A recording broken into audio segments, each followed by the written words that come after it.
Next, from Springfield, we head to the Senate floor for a debate over several bills that comprise the so-called Grand Bargain Budget Deal. This runs about 50 minutes. Yes, thank you, Madam President, members of the Senate. This amendment deals with mandate relief for school districts and property tax freeze. I would move that we adopt the amendment and debate the bill on third reading. Thank you. Is there any discussion? Seeing none, all those in favor will say aye. Opposed, nay. The ayes have it, and the amendment is adopted. Are there any further floor amendments approved for consideration? No further amendments reported. Third reading. Now in the order of third reading is Senate Bill 478. The gentleman indicates he wishes to proceed. Please read the bill. Senate Bill 478, an act concerning revenue. Third reading of the bill. President Cullerton.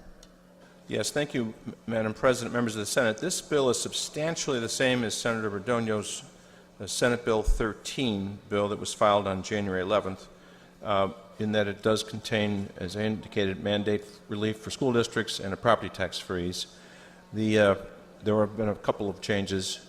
The property tax freeze would be for levy years 2017 and 18, but we do add a provision that will allow for financial hardship waivers for certain school districts. This bill does apply to all units of government.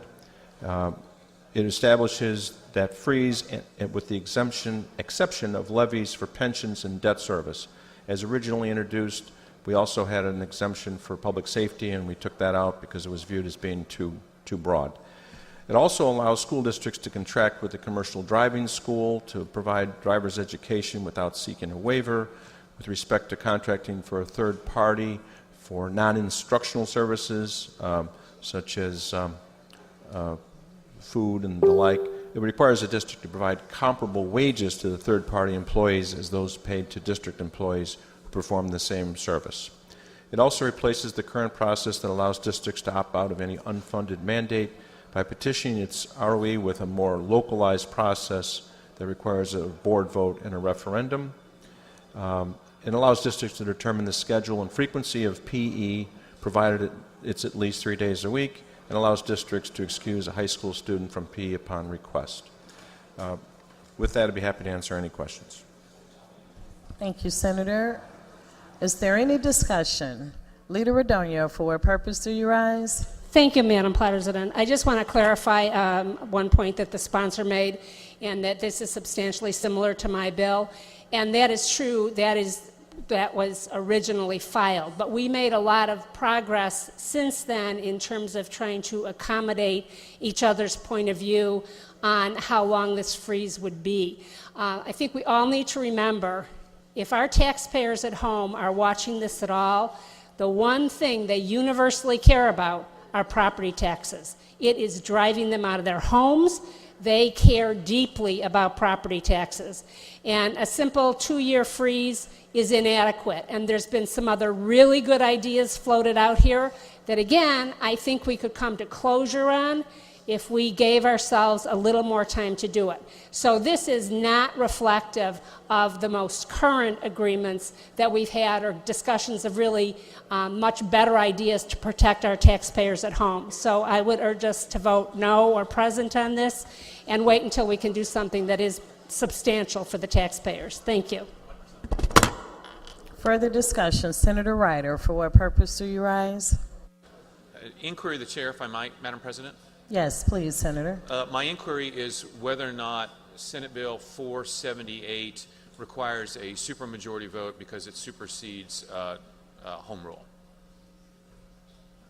On page 59, as the bill denies or limits the power of a home rule unit to tax pursuant to Section 6G of Article 7 of the Illinois Constitution, the passage of this measure will require a 3/5 majority, 36 votes, ladies and gentlemen. Thank you, Madam President. Further discussion. Seeing none, President Cullerton to close. Yes, thank you, Madam President. Well, I don't think the bill's inadequate. It certainly wasn't inadequate when it was offered on January 11th for 2 years. It wasn't inadequate in the past years when it was offered as a 2-year property tax freeze. It's a Senate bill. It can be amended over in the House. And let's pass it. Let's pass a 2-year freeze. If it's working so well and the the constituents clamor for it, we can come back next year and we can extend it. It shouldn't be hard to pass such a popular bill. But for now, this is what we can agree upon, and it's part of the package that the governor had asked for. He wanted to have a property tax freeze as part of his reforms. That's why it's in here. There's people over here on this side of the aisle that don't think we should do any freeze because it seems to treat every school district as if they're equally well-funded, which is not the case. That's why it's kind of risky to do it this way. But by putting this relief in, financial waiver, hardship waiver, we feel that that's how we were able to compromise. So let's pass the 2-year freeze. Let's get it to the House. Let's see if we can get this started. If it works so well, we can come back and extend it. I ask for an aye vote. Just a reminder, this requires 3/5 a vote. The question is, shall Senate Bill 478 pass? All those in favor will vote aye, opposed nay. The voting is open. Have all voted who wish? Have all voted who wish? Have all voted who wish? Take the record on that question. There are 32 voting yea, 11 voting nay, 13 voting present. Senate Bill 478 failed to receive the required constitutional majority and is declared failed.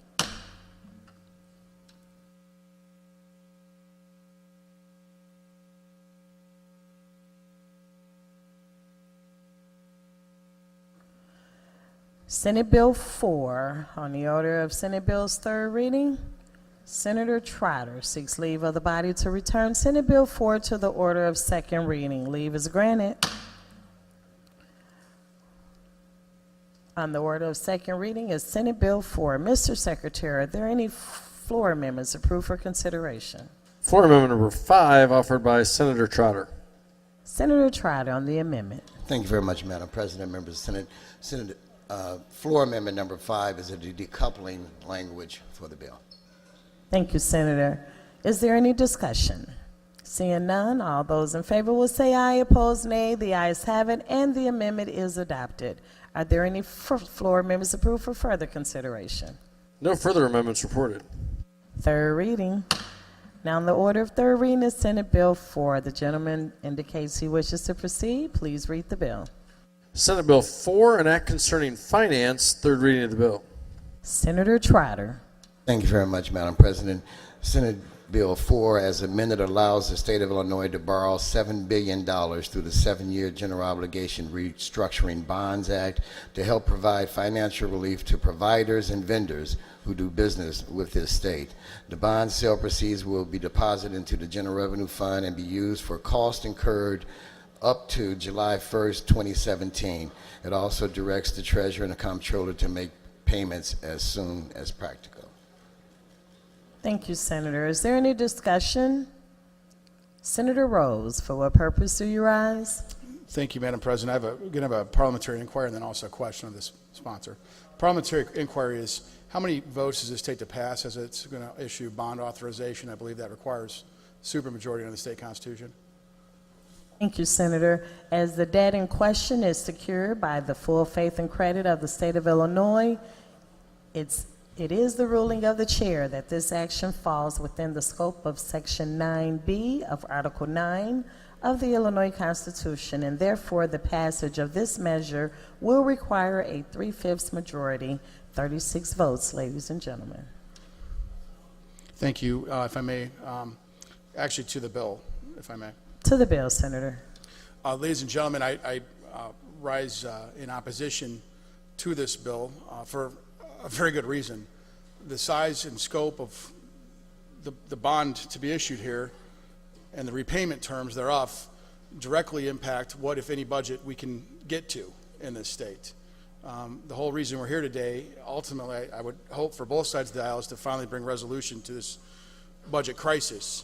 But to be issuing debt without a resolution to the budget crisis is not only premature, it is it's almost irresponsible. And this bond will impact what kind of payment we have over the next 7 years. The terms thereof are not decided upon. The interest rate thereof is not decided upon. All those things need to be factored into an ultimate budget. And to do this now is when it's not part of an agreement, again, is more than premature. It borders on fiscal irresponsibility. And for that reason, I would ask everyone to consider a no vote. Thank you. Thank you, Senator. Further discussion. Senator Hutchinson, for what purpose do you rise? Thank you, Madam President. To the bill. The bill, Senator. I would like to just point out, because this is going to be the hard part of these packages, and we all know this. And I really want to commend everybody for the way we've had deliberate discussion and debate on the floor, and at least coming together in those areas where we agree it's something we desperately need, and people are so hungry for it. I would point out, however, that spending $11 million a day to not solve this problem is fiscally irresponsible. That not abiding by a basic modicum of contract law, that you are paid for the services that you render, is irresponsible. The fact that we have exploded this debt to, we've now just been told, $1 billion in a night, to now $14 billion, is the height of fiscal irresponsibility. And the last point I would make is that in this time of a whole lot of fiscal uncertainty, we have people whose businesses, whose credit, whose livelihoods have been destroyed. And we are floating our debt on their backs without their permission. This is our debt. We owe it. We're going to have to still owe it. It's not going to get dropped off the books. This is our debt. And it makes absolutely no sense that we would continue to treat them like they're our own personal banks. This is their money. And for the taxpayers we are all so greatly concerned about, it's time to be fair to them. Pay them what we owe them. Take care of our responsibilities. That's what this bill does. I would urge an aye vote. Further discussion. Senator Oberweis, for what purpose do you rise? Thank you, Madam Chairman. A question of the sponsor, please. Sponsor indicates he will yield. Senator Oberweis. Senator Trotter, thank you for attempting to do what is right and common sense for the state of Illinois. It seems pretty crazy that we're paying 1% a month on a lot of these unpaid bills. To refinance that, to me, makes all kinds of good common sense. But my concern is this. What assurances do we have that all of the funds that are raised through this bond issue will in fact be used to pay down the debt on which we're paying 1% a month interest? Senator Trotter. It is our intent, and as I mentioned in my opening remarks, that we will be working with or be talking with the comptroller and the treasurer to ensure that these are prioritized funds to pay those individuals that we've been owing for so long. So that is where we're going with this. Senator Oberweis. Thank you, Senator. I appreciate that as legislative intent, but would you consider these are difficult days of some political uncertainty where everybody's concerned about what's going on. Would you consider including in the bill specifically that these funds would be used specifically to pay down those debts on which we're incurring 1% a month interest? If that were true, if you could incorporate that as an amendment, I believe you could get substantial support from this side of the aisle. Without that, my guess is that you will not get very much support. Senator Trotter. Well, as I mentioned, and many of you already know, I mean, these dollars are going into the general revenue fund. So though there is not a private lockbox in which we're going to be taking funds and putting them in there. So again, working with the comptroller and prioritizing these fundings, we should get what we need to do. I mean, there's no question about it.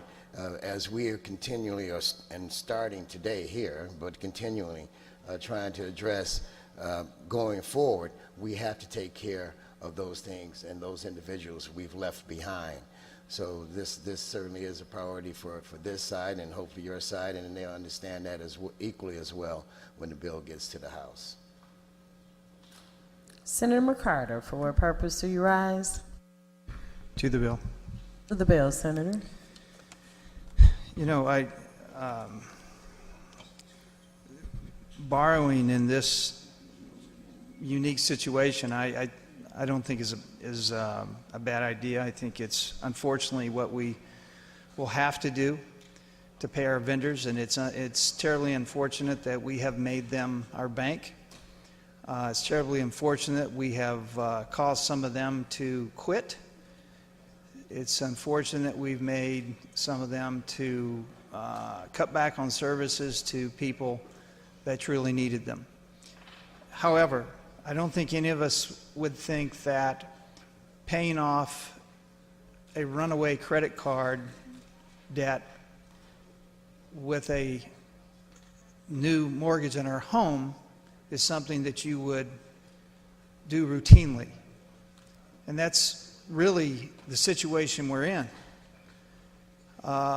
So my problem with this, Senator, is only that we have not fixed the real problem. We have not brought about the discipline of spending that got us into the situation we're in today. And without that assurance, I don't think it's wise to make this commitment. Now, as you've seen, what I put forth was borrowing, but attached to a hard spending cap and a spending discipline that keeps this legislature from getting into this situation again. So I would encourage that we come back with something like that attached. And at that time, I believe that borrowing, paying these vendors off, getting them down to net 90, and then getting the Prompt Pay Act down to a reasonable amount, not 12% that can be factored by some of the same people that put us into this position. Getting rid of that so that some of those same people that put us into this position can get rid of their cottage industry profiting off the state. In light of all that, borrowing can be a good thing, but not now. Thank you. Further discussion. President Collerton, for what purpose do you rise? Yes, to the bill. To the bill, Senator. So, about 2.5 years ago, we owed about $3 billion, $3.5 billion. Now we owe $13 billion. So when we started to discuss, Senator Berdonia and I started to discuss the grand bargain, we were negotiating in December about borrowing. And we went back and forth on how much. And we suggested maybe a little bit less just to pay group health, for example, because it costs money to pay off these loans. But Senator Berdonia and I agreed that we would pay off $7 billion. So that's why the bill was filed back in January. Now, in our budget discussions, from what I was getting reports on, there was a different way of borrowing this money. It was to borrow $6 billion, not $7 billion, and pay it off over 5 years, not 7 years. But that costs us an extra $345 million next year. So in an effort to help reach a balanced budget, which we have in subsequent bills, we went back to the original plan. So I don't know why. Also, the bills used to be all coupled, but then some people said, if you can uncouple them, I can vote for it. So we certainly don't say we should borrow $7 billion that costs us $1.1 billion a year to pay off over 7 years without having revenue to pay for it. So we expect all these bills to pass. But this is an integral part of paying off our own vendors. We don't, it requires a 3/5 vote. We don't have to do this. We can go ahead and have a budget and not pay off any old bills. Just pay them off over time with the growth that we have with our economy turning around. But eventually, it makes sense to borrow the $7 billion, and since we need to balance the budget, and we have a balanced budget in our subsequent bills, I don't understand why we wouldn't vote for this.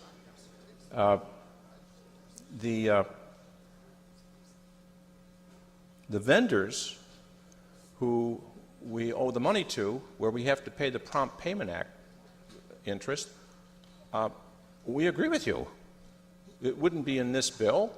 It would be up to the comptroller to pay these. Most of the money that's going to be paid through this $7 billion is to group health. which is subject to that act. So I don't know where the suspicion is and what the comptroller is going to do with this money that we're borrowing. Of course, she would want to pay off the bills that cost us money by paying the Prompt Payment Act. So with that, I think this is a bill that we ought to pass, and if we don't pass it, we can just put this one on the side and just say, okay, we're not going to pay our old bills, we'll just go forward. And I don't think that's what collectively we want to do, and I don't think we should do it. So this is the time to vote on this bill. I'd urge an aye vote. Leader Trotter to close. Thank you very much, Madam President. And I want to thank all of the previous speakers, and I'm not going to single anyone out because all of you basically made the argument. I mean, this is our debt. This is something that we need to be taken care of, not later, because what is happening right now, for those who have not gone out of business, we're 180 days late in paying them. This will bring down that payment cycle to a reasonable 60 days. We know with each 300 million, 60 to 70 days. With every $300 million, we bring it down to 30 days of a payment cycle. So this certainly will get us on that path to doing the right thing.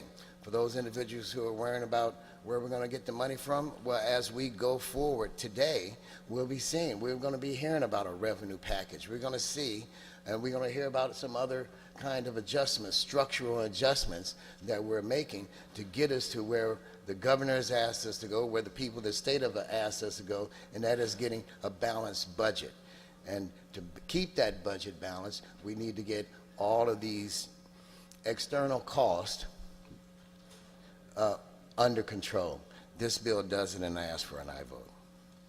Thank you, Senator. As a reminder, this bill requires 3/5 of a majority vote. The question is, shall Senate Bill 4 pass? All those in favor will vote aye, opposed nay. The voting is open. Have all voted who wish? Have all voted who wish? Have all voted who wish? Take the record. On that question, there are 36 voting yea, 15 voting nay, 6 voting present. Senate Bill 4, having received the required constitutional majority, is declared passed. Senator Staines on Senate Bill 6. The lady seeks leave of the body to return Senate Bill 6 to the order of second reading. Leave is granted. On the order of second reading is Senate Bill 6. Mr. Secretary, are there any floor members approved for consideration? Floor amendment number 5, offered by Senator Staines.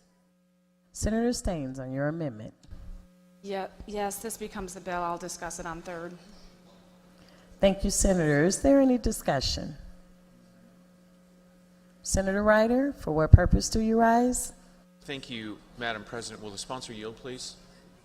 On the amendment. The sponsor indicates she will yield. And I appreciate we're on the amendment. Thank you. Senator Ryder. Thank you. Senator Staines, I think it was last week sometime, there was an extensive discussion in Appropriations 1 committee with regards to surplus funds. The estimate was around $500,000 that might come available either in the latter half of this fiscal year or fiscal year 18, and that there was an agreement that from the Illinois Racing Board that those funds would be used exclusively for purse awards. Is that your understanding? Senator Staines. Yes, I thank you for bringing that to the floor, and that is my understanding as well. Any further discussion? Seeing none, all those in favor will say aye, opposed nay. The ayes have it, and the amendment is adopted. Are there any further floor amendments approved for consideration? Floor amendment number 6, offered by Senator Staines. Senator Staines on amendment number 6. Yes, this does the decoupling of the bill, and we'll then discuss the full bill on third. Is there any discussion? Seeing none, all those in favor will say aye, opposed nay. The ayes have it, and the amendment is adopted. Are there any further floor amendments approved for consideration? No further amendments reported. Third reading. Now on the order of third reading is Senate Bill 6. Mr. Secretary, the lady is ready to proceed. Please read the bill. Senate Bill 6, an act concerning appropriations, third reading of the bill. Senator Staines. Thank you, Madam President and members of the Senate. So this Senate bill provides a complete supplemental for the current fiscal year 17. It's not a stopgap. It does a complete supplemental totaling $5.25 billion general revenue fund dollars. And it also is complete and balanced budget along with the bill we're going to do next on revenue, totaling $36.5 billion general revenue fund, $30.7 billion other state funds, and $8.4 billion federal funds. So a complete balanced budget.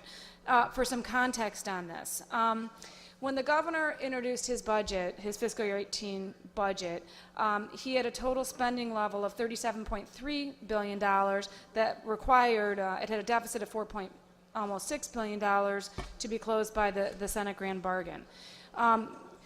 Senator Brady then offered up an alternative budget down the road that, as I like to affectionately call it, the Brady Bunch, has been working and negotiating, Republicans and Senate, Democrats alike in the Senate, on the Brady budget. And this is the culmination of hours of negotiations that the Brady Bunch has been doing. You liking that? His budget spending level had started with $41 billion of spending, and then based on current revenues, that would have exceeded about $10 billion in what was available in current revenues. So through a combination of revenue and budget cuts, it was a balanced budget. We've made some changes to it in the context of a negotiation. Fundamentally, where we have ended up is a almost $8 billion in spending reductions in general revenue fund. I'll give you some of the highlights of what achieves those spending reductions. Pension reforms, doing a combination, and we're going to be getting to that bill next, or down the road. It may not be next, but yet today. It does $750 million in savings this year that the governor had proposed in his budget originally, the Senate President's consideration model, which provides savings down the road, and also then the governor's proposed three-tier model, which is a hybrid of a defined contribution, defined benefit plan that's optional, for another $500 million of savings, for a total of $1.25 billion in savings for the fiscal year 18. It acknowledges savings of $435 million to group health, although it does not take away the right for collective bargaining. That needs to be done through those measures. It accomplishes 5% reductions in Medicaid program. For most other state operation and program lines, that's an additional 5% cut. There are some shifts from the general revenue fund to road fund for debt service and for public transportation dollars that right now we do as a transfer out of general revenue fund. It shifts that to the road fund. It makes a 10% reduction to local government distributive fund, but also ensures payment doesn't go through the GRF, but directly to local governments so that they would get 2 months additional revenue in the first year of fiscal year 18, so they would not actually see a decrease. And by the time those cuts really hit down the road, they would be sharing in additional sales tax base, as we, in the revenue bill, also have an expansion of the sales tax base. This does a one-time shift to the PPRT of $88 million. It does bond refinancing and enables us to also bond out, or assumes we're going to be bonding out to help implement the ERP program that had been suggested again in Senator Brady's budget. It also not only does just GRF program reductions, but also in other state funds suggests reserves there that can help then benefit, and program reductions there that can help then benefit general revenue fund. Phases out SIP TRIP over 5 years. This really is a significant reduction to our general revenue fund spending level. Not easy for us to do on the Democratic side. I don't think this is what we would have come to on our own.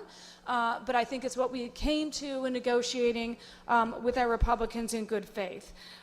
This, along with the borrowing bill that we just passed and with the revenue bill, sets us on a course of actually righting the ship for the state of Illinois, providing fiscal stability and certainty into the future. I look forward to a lot of green buttons up there when we put it up for the board for the vote. Senator Ryder. Thank you, Madam President. To the bill, if I might. To the bill, Senator. Thank you, Madam President. Ladies and gentlemen of the Senate, first of all, I listened very carefully to Senator Staines' outlining of the bill and her conversation about it with us, and I really don't disagree with that much.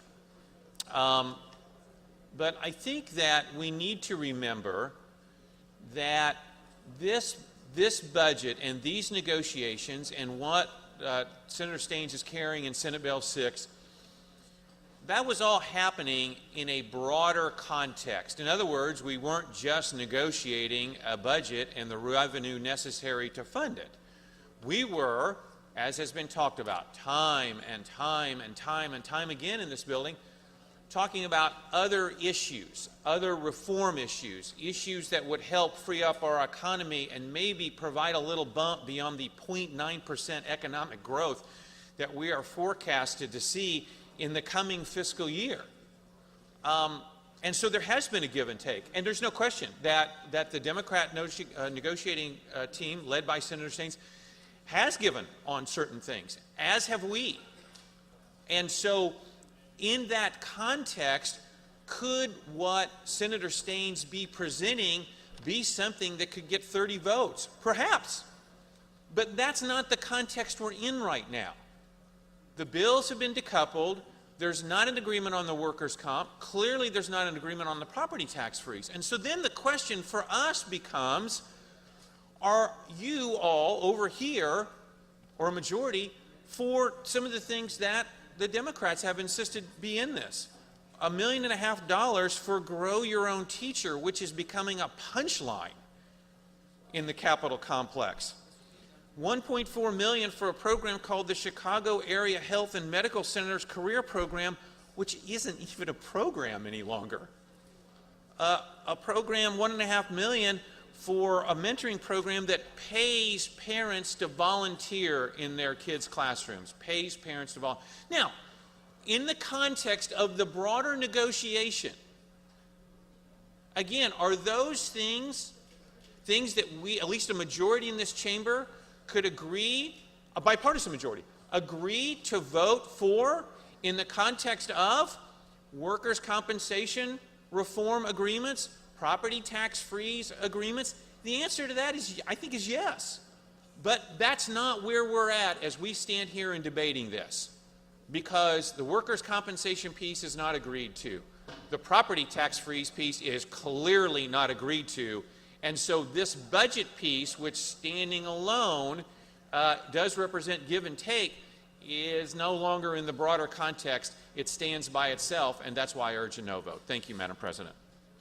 Further discussion. Senator Brady, for what purpose do you rise? Thank you, Madam President. To the bill? To the bill, Senator. Thank you. Let me start by complimenting Senator Staines and the other folks who were willing to take the budget I introduced and begin discussing it, and compliment them for the discussions we've had in various meetings. And the way you outlined what's in this budget, I couldn't have done better myself.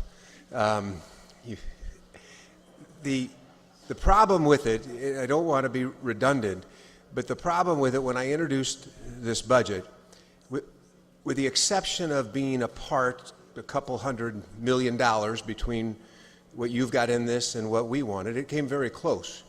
But the problem that we've always articulated that was important to us is, unlike the last time this state increased taxes in a temporary way on the people, this was predicated on a plan that would grow jobs and provide parity to property taxpayers in terms of relief. Last year, the State Board of Elections reported that almost $9 billion in increased EAV will bear the burden of the property taxpayers in the state, the highest property taxes of almost any state in the nation. The key component to this was, if we were going to ask the citizens of Illinois to share a little bit more of their income to solve this state's crisis, we were going to promise them meaningful parity in property tax relief. And what we have proposed would do that. It would do that. We also told them that we were going to promise them key business reforms, unlike last time, that would, we believe, create jobs. so that when the tax does fall off, and I believe this is predicated on a 7-year temporary income tax increase, when the tax falls off naturally, we don't have the cliff that we saw when Pat Quinn left office. And where I think that very appropriately cuts have been made to this budget and accepted, and revenues have been used in a balanced way, in 7 years I don't believe we'll be where we wanted to be. I certainly know that the taxpayers won't have 7 years of property tax relief while we're asking them to pay additional revenues. So where I compliment the Democrats on their willingness to work with us, this is premature in my mind.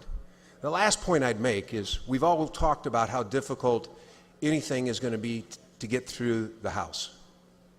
One of the disappointing things about this today is if this goes over to the House without Republican votes, it's going to be more difficult in my opinion. And I simply wish we would have worked to bring the entire package together. A property tax relief, job-creating reforms, and a balanced budget in a bipartisan way. I think we would have garnered greater success in the House. We may come back to that someday, and I want you to know, just as we're scheduled to have another meeting this afternoon on school funding and budget, that we're here to work with you to continue the process of bringing a balanced budget with the reforms and the tax relief that this state and its citizens need. Thank you. Further discussion, Senator Menard, for what purpose do you rise? Would the sponsor yield for a quick question, Madam President? Sponsor indicates she will yield. Senator Menard. Senator Staines, thanks for your work on this bill. We've all spent quite a few hours in a room together. I want to focus my one question on the group health appropriation level.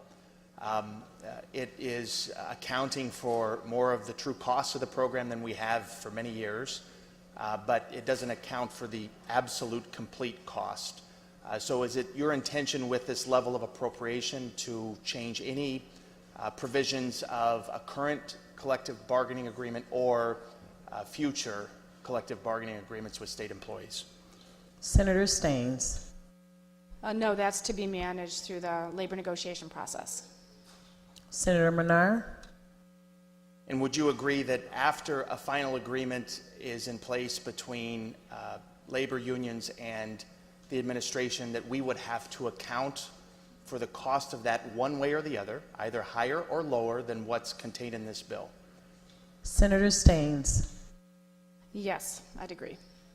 Senator Menard. Thank you, Madam President. Senator Rose, for what purpose do you rise? Question of the sponsor, ma'am. Sponsor indicates she will yield. Senator Rose. You'd made a comment a minute ago that you have a 5% Medicaid cut. Is that to rates, or exactly what is that cut? Senator Staines. Well, we had discussions about how we will achieve that. This provides the authority right now, the way it's drafted, to give that authority to the administration.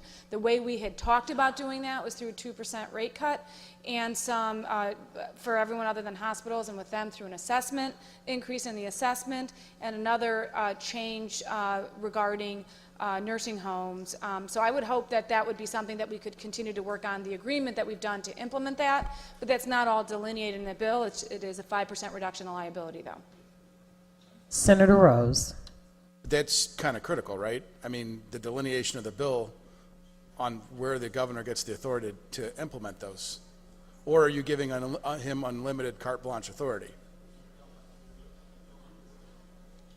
Senator Staines. Yes, and the language for that is in the BIMP bill, which we're going to hear next. It's Senator Menard's bill, and it's the same language that had been in Senator Brady's bill. Senator Rose. Okay, I'm not sure that answered my question. So is he getting unlimited authority to make those cuts? Or is there some assessment, or what is the... Senator Staines.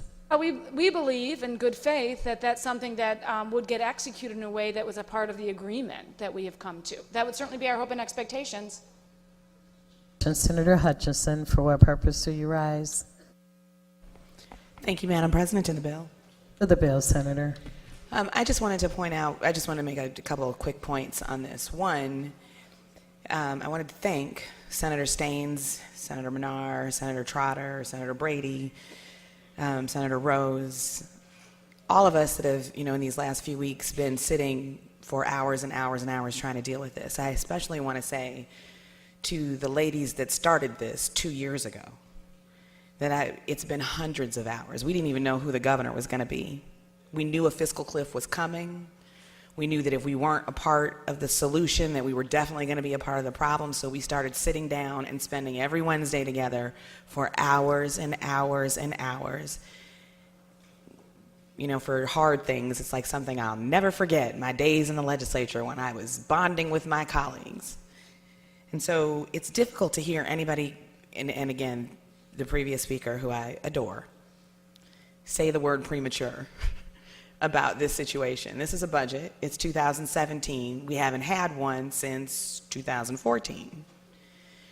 So there's really nothing premature about this. This is the longest running budget impasse in the history of our state.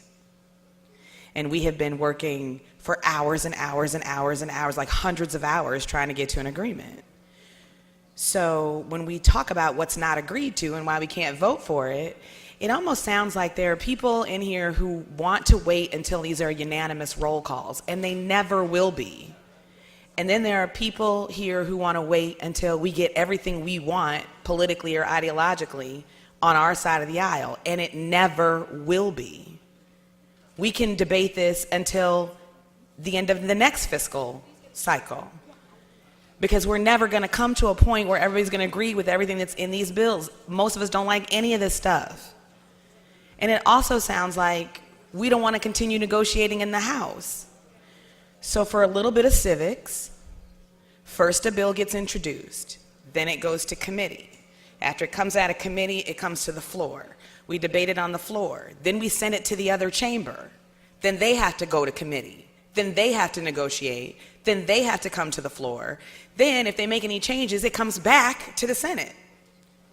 So for people who need more time, we have more time. We also have 2 chambers, because the most important numbers we can get to are 30, 60, and 1.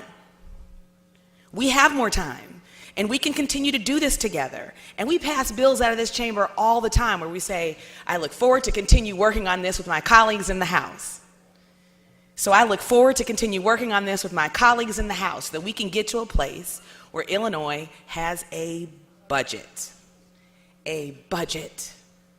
It used to not be unheard of. A budget. Please, don't let perfect be the enemy of good. And don't make the people of Illinois wait one more day. It's $11 million a day. To the bill, Senator. Thank you, Madam President. So when we started this grand bargain, we did not have a budget bill in the package. When the grand bargain slowed down, I was asked by Senator Brady and members of the administration to start negotiating the budget, which we immediately agreed to do. I asked our budgeteers to attend and our revenue chairman to attend, because we had to talk about spending and revenue. There were 14 meetings of compromise. And on Sunday, Mother's Day, I heard we were $475 million short, and I made some suggestions, and there were cuts. We changed the way we borrow, and we got to an agreed balanced budget with revenue. But now we hear that after all of these sacrifices made on both parts, including over here, that we're not ready to vote on it yet.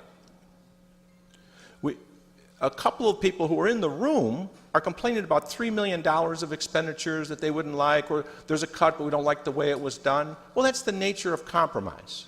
But now we hear we haven't gotten there yet.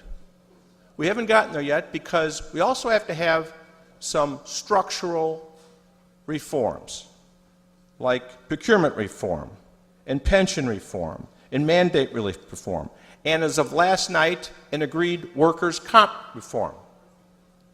But we have a 2-year property tax freeze instead of a 4-year property tax freeze, so that we can't vote for this now? Do you think it's going to get any better? Seriously?